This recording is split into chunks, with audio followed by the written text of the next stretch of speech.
मध्य प्रदेश के एक छोटे से गांव कुंडवा के बीचों बीच बहती थी काली नदी। दिन में शांत, लेकिन रात को उसके किनारे एक ऐसी दहशत उतरती थी जिसे लोग नदी किनारे का बेताल कहते थे। सालों पहले एक तांत्रिक ने नर बलि देने के लिए एक युवक को इसी नदी के किनारे मार डाला था। उसी रात से उस युवक की आत्मा भटकती हुई बेताल बन गई। लंबा काला शरीर, उल्टे पैर, झुकी गर्दन और आग जैसे पीले आंखें। गांव वाले कहते, सूरज ढलते ही नदी की ओर मत जाना।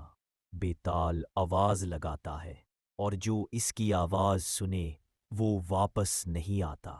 जेन जी के 3 दोस्त अद्विक, रोहन और सान्या शहर से शूटिंग करने गांव आए थे। उन्हें गांव वालों की बातें अंधविश्वास लगी।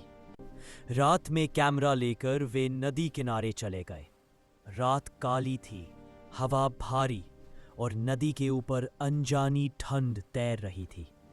अचानक दूरी में किसी के फुसफुसाने की आवाज आई। कोई है? सान्या ने कहा। ये कौन बोल रहा है?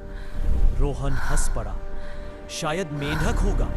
पर आवाज फिर आई, इस बार बहुत पास से। मुझे देखो, तुम 3। काले धुएं जैसा शरीर पानी से उठता गया। लंबा, बहुत लंबा, इतना कि उसका सिर पेड़ की शाखाओं को छू रहा था।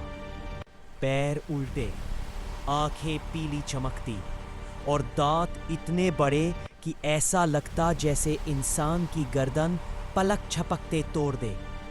बेताल बोला, तुम्हें नहीं आना चाहिए था।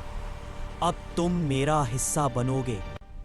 अद्विक के हाथ पांव सुन्न पड़ गए। कैमरा खुद ब खुद रिकॉर्ड करने लगा। बेताल हवा में गायब हो जाता, फिर अचानक किसी के पीछे प्रकट हो जाता। कभी रोहन के कंधे पर ठंडी पकड़, कभी सान्या के कान में किसी के रोने की आवाज, कभी अद्विक के ठीक पीछे खड़ा हुआ पर दिखता नहीं। तीनों भागने लगे, पर नदी किनारे रास्ता जैसे गोल गोल घूमने लगा। जिधर भी भागते वापस वहीं पहुंच जाते। अद्विक को याद आया। गांव वाले कहते थे कि बेताल उस युवक की बेचैन आत्मा है जिसकी हत्या इस नदी पर हुई थी। वो जमीन पर घुटनों के बल बैठ गया और बोला, हम तुम्हें नुकसान नहीं पहुंचाने आए थे। जिसने तुम्हारे साथ गलत किया था वो मर चुका है। अब तुम्हें मुक्त होना चाहिए। बेताल की पीली आंखें लाल हो गईं। फिर धीमे धीमे धुएं का शरीर शांत हो गया। पानी में एक पल को सब शांत हुआ। हवा थम गई। फिर बेताल की आवाज, मैं मुक्त नहीं हो सकता। फिर बेताल की आवाज, मैं मुक्त नहीं हो सकता जब तक कोई मेरी जगह न ले। तीनों भय से जड़ हो गए।